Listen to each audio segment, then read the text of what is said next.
तो अगर आप सुबह उठ के अपने आप को सिर्फ 2 घंटा देते हैं तो उसके बदले आपको मिल सकता है स्वस्थ लाइफ, मतलब आपको हॉस्पिटल जाने की ज़रूरत नहीं पड़ेगी, आप बहुत जल्दी बीमार नहीं पड़ेंगे। तो आप भी सोच रहे होंगे कि इन 2 घंटों में ऐसा क्या मैं बताने वाली हूँ जिसको करने से आप बीमार ही ना पड़ें। तो आइए जानते हैं कैसे वो 2 घंटे हमें अपने साथ बिताने हैं जहाँ पे हम अपने आप को इतना हेल्दी रख सकते हैं, इतना फिट रख सकते हैं कि कोई हॉस्पिटल जाने की ज़रूरत ना हो। तो सबसे पहली चीज़ जो आप करनी वो ये है कि जल्दी उठने की आदत डालनी है। उठते वक्त ये ध्यान रखें कि हम सीधा करवट लेके ना उठें। जब आप सीधा उठते हैं तो आपके स्पाइन पे काफ़ी लोड आता है। हमेशा करवट लेके धीरे धीरे उठें। जब आप ऐसा करते हैं तो आपका बॉडी स्ट्रेच होता है और आपकी बॉडी में तुरंत ही रक्त का संचार चालू हो जाता है। पहला कदम ज़मीन पर रखने से पहले ही आपको जो थॉट होना चाहिए वो ये होना चाहिए कि आज का मेरा दिन बहुत अच्छा जाएगा। जब आप दिन की शुरुआत पॉजिटिव थॉट से करते हैं तो आपके पूरे दिन में एक ऊर्जा सी फैल जाती है और आपके जो विचार होते हैं वो आपके दिन के पूरी क्रियाओं को तय करते हैं कि वो आपका जो डे है वो प्रोडक्टिव होगा कि डिस्ट्रक्टिव होगा।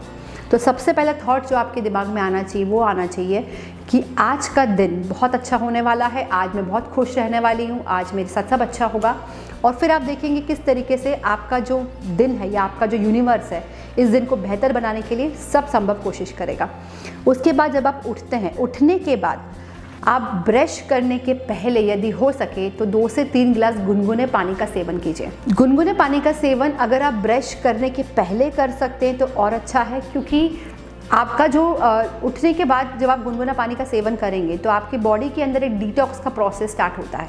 मान लीजिए रात को आपने कुछ ऐसा चिकना चीज़ या घी या तेल का सेवन किया हो तो जो हमारी छोटी आंतें होती है स्मॉल इंटेस्टाइन, वहाँ पे सब कुछ एक तरीके से ग्रीसी हो जाता है। तो गर्म पानी पीने से वो डिटॉक्स प्रोसेस स्टार्ट होता है और एक्सक्रीशन के थ्रू वो बॉडी से टर्मिनेट आउट हो जाता है। गर्म पानी में आप मेथी दाना डाल सकते हैं जो आप एक रात पहले भिगो सकते हैं। आप फाइबर का यूज़ कर सकते हैं जैसे मैं करती हूँ गुनगुने पानी के अंदर। आप चाहें तो कोई सा ग्रीन टी, कोई तुलसी का अर्क डाल के उसको पी सकते हैं, जो भी आपकी बॉडी को सूट करता हो, पर डॉक्टर की सलाह से करें क्योंकि आपकी बॉडी के टाइप में हर चीज़ आपको सूट करे ऐसा पॉसिबल नहीं है। पर जो आपकी बॉडी का सार है उसके अनुसार आप सुबह का दिन उस पानी के साथ आप शुरू कर सकते हैं। उसके बाद थोड़ी देर के बाद जब आपका गर्म पानी का सेवन हो गया है, अब आप आपका ब्रश करें। उसके बाद आप 15 से 20 मिनट की लाइट एक्सरसाइजेस, मैं जिम जाने को नहीं बोल रही हूँ, लाइट एक्सरसाइजेज या स्ट्रेचिंग से आप दिन की शुरुआत करें। उससे होगा क्या, हमारा बॉडी जो है वो भगवान ने चलायमान बनाया है। तो जैसे ही हम थोड़ा बहुत मूवमेंट करते हैं बॉडी के अंदर तो हमारी बॉडी के सारे रक्त का संचार जो है वो बढ़ने लग जाता है। सारी जो नसें हैं उनको एक एक्शन मिल जाता है, प्लस ब्रेन को सिग्नल जाता है कि अब मैं रेडी हूँ। तो बॉडी के सारे जो नियम प्रोसेस होते हैं, ऑर्गन का फंक्शन होता है, वो चालू हो जाते हैं। 15 से 20 मिनट की वॉक या स्ट्रेचिंग या इवन योगा या प्राणायाम जो आप करते हैं वो आपकी बॉडी में एक पॉजिटिव सिग्नल का काम करता है। 15 से 20 मिनट की लाइट एक्सरसाइज के बाद कम से कम आधा घंटा आप अपने आप को दीजिए। चाहे आप उस टाइम में न्यूज़पेपर पढ़ लीजिए, पॉडकास्ट सुन लीजिए, कोई अच्छा म्यूज़िक सुन लीजिए, कोई अच्छे मंत्र का उच्चारण कर लीजिए या सुन लीजिए। वो जो 15 से 20 मिनट आधे घंटे का समय होता है वो आपके माइंड को रिलैक्सेशन के लिए होता है। देखिए समझिए, आपका माइंड एक CPU है जो दिन भर 24 घंटा साल के 365 दिन काम करता है। हर वक्त उसके मन में ख्याल होते हैं जो प्रोसेसिंग करते ही रहते हैं। पर ये जो आधा घंटा आप अपने माइंड को रिलैक्स करेंगे, इससे बेहतर एक्सरसाइज आपकी बॉडी के लिए हो ही नहीं सकती। क्योंकि जब माइंड काम होगा तो आपकी बॉडी में जो हार्मोन्स हैं वो बैलेंस हो जाएंगे, आपके जितने भी ऑर्गन्स हैं उनका फंक्शंस इंप्रूव हो जाएगा। साथ ही साथ आपके बॉडी के जो सेल्स होते हैं जिनको जो प्रॉपर ऊर्जा नहीं मिल पाती बिकॉज ऑफ टेंशन, उसके अंदर एक प्रॉपर ऑक्सीजनेशन चालू हो जाएगा। 25 to 30 मिनट्स का जो ये टाइम होता है ये आपका खुद का सेल्फ टाइम होना चाहिए जिसमें आप अपनी हॉबी के अनुसार कोई भी प्रकार का एक्टिविटी कर सकते हैं। अब इसके बाद आएगी नाश्ते की बारी।